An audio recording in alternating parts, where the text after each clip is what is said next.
We want to turn now to CBS News contributor Frank Luntz. He is in Philadelphia with 27 undecided Pennsylvania voters that will be watching the debate tonight and providing us their instant feedback. Frank? This group already is contentious. How many? I got to ask you. I had a series of questions. Who here is mad at the choices that you have for president? Raise your hands. Did you get that full view? What are you so mad at? You've got a Democrat, a Republican, a Libertarian, a Green Party candidate. What are you so mad at? I think we have a group of people who are either unqualified to be president or have been shown to be incompetent or don't have the temperament. So none of them? None of them. Somebody else. What are you so angry at? Talk to me. Oh, I'm angry because neither of these candidates has actually said anything that they're really going to do. They're so busy sniping at each other and at the people around them that they haven't bothered to remember that they're in a political election. They need to tell me something. I'm angry at the word tracks, like they don't tell you what policy. For anybody to expect somebody's going to say, on day one, I'm going to go into Syria and attack Syria and just tell the enemy what you're going to do is just but who's nonsense. Done that? Who's done that? No, when that's the media. The media is saying, you know, the narrative of Trump hasn't said anything about his policies and his policies. So explain to me what you expect from these candidates tonight. We're less than 30 minutes away. The world is watching you. I think that you guys are a little bit, to use a Jewish word, mashuga, that you're still undecided at this point. How can you be undecided at this point? Well, I mean, it's the lesser of two evils. That's what you hear. This is the precedent. We're going to pick the better of two bad people. Right, right. I want to see the meat on the bones. I want to see some substance, and how are we going to pay for the proposals that they put forth? What's it going to cost me? But you had a convention. You had all these speeches. We've been at this now for over a year. This entire debate is probably going to be a slugfest. Back and forth, all personal attacks. I mean, I doubt either of them is really going to focus too much on any type of in-depth policy proposals. I don't agree. I think they will go into more policy tonight. I think if the debate does center around policy, I think Clinton will run circles around Trump. I agree with you. Do you guys agree with that? Yes. Yes. I'm not so sure about that. Why not? I think that Trump has been schooled recently to temper his temperament. So I think we're going to see a little something different. I don't think it's going to be a true slugfest tonight. I'm hoping not. Yeah, but again, him just not saying something outrageous doesn't present a policy. Like, I mean, if we're talking strictly policy, Clinton can run circles around him. Like, he does not know as much. A Democratic liberal policy, that doesn't necessarily make it run around Trump. It's a different policy. If you don't like her policy, I'm still against it, whether she knows it a million numbers. True. You lead Republican. Yeah. Yes. So why aren't you voting for Trump? Well, for the most part, he's been all about temperament and emotion. Very little substance in the course of his 1 year since he started talking last year. Absolutely. It's going to be a distraction. But if you go back to Obama in 2008, you know, he articulated a lot of policies, and fast forward to now, none of them, most of the stuff that he said campaigning never even came. I disagree with that. Clinton has been pretty forthcoming with what she has plans to do foreign policy-wise and healthcare-wise, and there's been a couple of other issues that she has articulated. However, whenever Donald Trump is up there, he'll say something that lacks complete substance or some vague answer to kind of go with whatever the people want him to say at the moment. So then why not tell the American people right now that you support Hillary Clinton? I'm leaning towards her. But why not? Why not? There's a couple of things that have come up that, like, people have said that I want to, like, look for myself or read. Such as? The whole lying thing, that she's not entirely honest. I think she's honest, but when people start saying that, I want to kind of look and see what exactly people think she's lied about. I don't really think she has. As a New Yorker, she's been great. So, as a group, how many of you think that Hillary Clinton is honest? Raise your hands. It's a loaded question. I'm going to give you one more shot.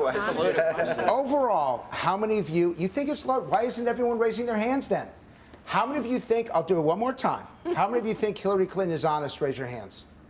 I know your hand isn't up. Why not? By the way, your hand wasn't up either. I know. Loaded. Clearly it worked with you. You know what? The truth is they're both honest. They're both dishonest. It's all a matter of what you want your honesty on. Why didn't you raise your hand? The problem with Trump in particular is he keeps changing where he is. So I don't know what he's being. He may be honest about some things, but other things, then the next day he's saying the opposite thing. Shapeshifter, right.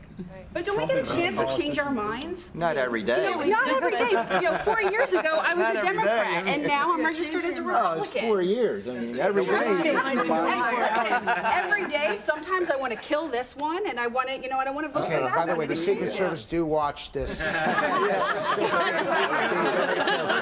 Go ahead, you're next. I don't think it's a lie if Donald Trump changes his policies, even week by week, day by day sometimes. It's just him changing his mind on things. Hillary Clinton has lied about objective things. But do you want a president who changes their mind that often? I think considering the guy wasn't even in politics until, a year ago, it's not a surprise He that. doesn't have the experience to be president then. Yeah, but her experience has all been really terrible. And we keep talking about how we don't want to I mean, vote. what did she accomplish as a senator? One at a time. One thing she The accomplished as a real senator. issue is stewardship. And neither one of these candidates shows me that they understand that stewardship is light years beyond ROI. And that's what we need. We're a country that can be so much more than what we are. What I see a hint of with Mr. Johnson is he understands the difference between ROI and stewardship. And we need that. This country deserves that. Will you get that tonight? Will you be able to judge in 90 minutes whether someone has stewardship? If we were able to, he would have been included in this debate. Because the other characteristic our country needs is someone who remembers they're a servant of the people. They're not a servant of the media, and they are not a servant of their own ego. So which of these candidates is more a servant of the people?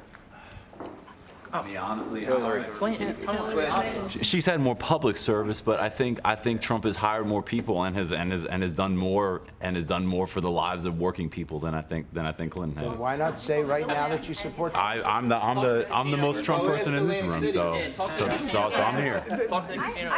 I have a little bit of an issue with that. I mean, I'm still obviously sort of in the middle, but what about all the people who were not paid on some of the projects that he'd done in Atlantic City? But that's another talking point narrative that they would have them, these people on commercials. That he hired, and now he wants to build a wall to keep them out. But yet he hires them to this day.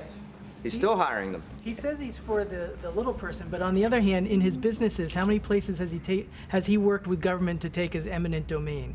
I mean, I don't think he's in his business practices always thought about the little person. So I want to ask you, who are you more interested in hearing from tonight?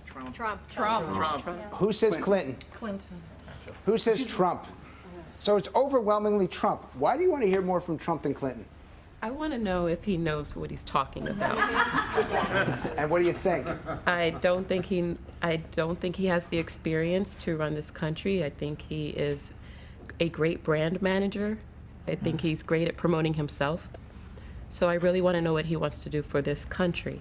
I think the seating issue tonight, if you know what I mean, is one of the reasons why I'm upset. Is they're not getting down to the issues. It's more WWE drama or theater than actual issues for me. You think it's a wrestling match? Well, no, I'm just saying it's the seating issue. Mark Cuban, then he invites someone else to come sit. I mean, I just think it's not professional, I guess.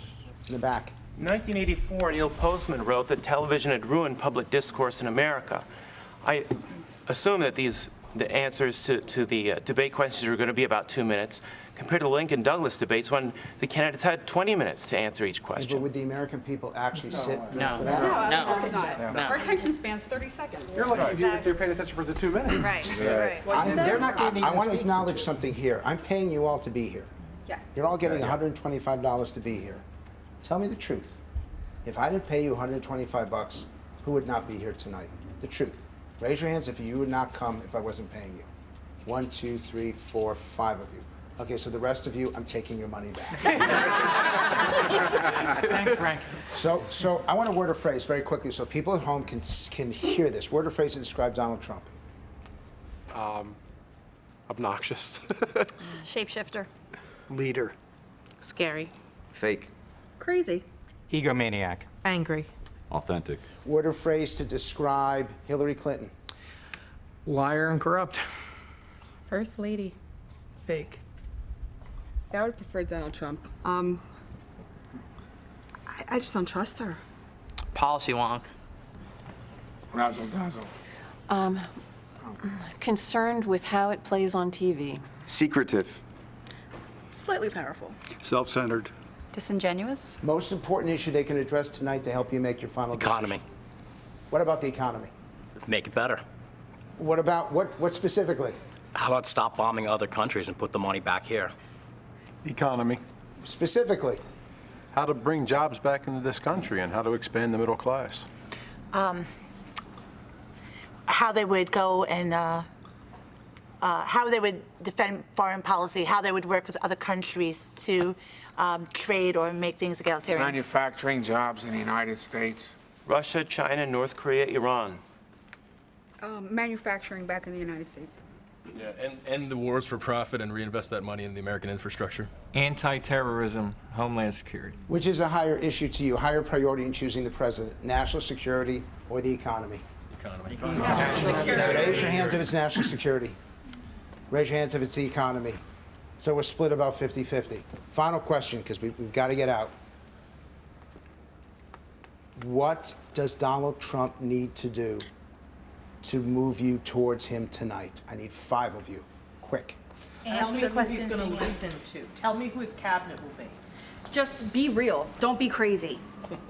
Be presidential. Tell us something. Show depth and control. Give us proof. Give me 5 of you on Hillary Clinton.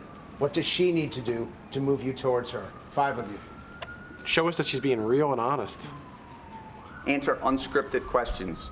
Talk more about her policy than Trump. Acknowledge some of her mistakes and reasons we don't like her. Prove that she's got foreign policy experience other than bombing people. Okay, we got 28 people who are here, actually 27. And a lot of them, if you listen to them, are not entirely undecided. I actually think that only about half of this group is truly struggling between the different candidates. But it doesn't mean that tonight won't be important, because from what I hear, they don't like Clinton, they don't like Trump, they're pretty disappointed and pretty angry at the political system. Am I correct? Yes. So tonight's debate is going to be crucial. Back to you.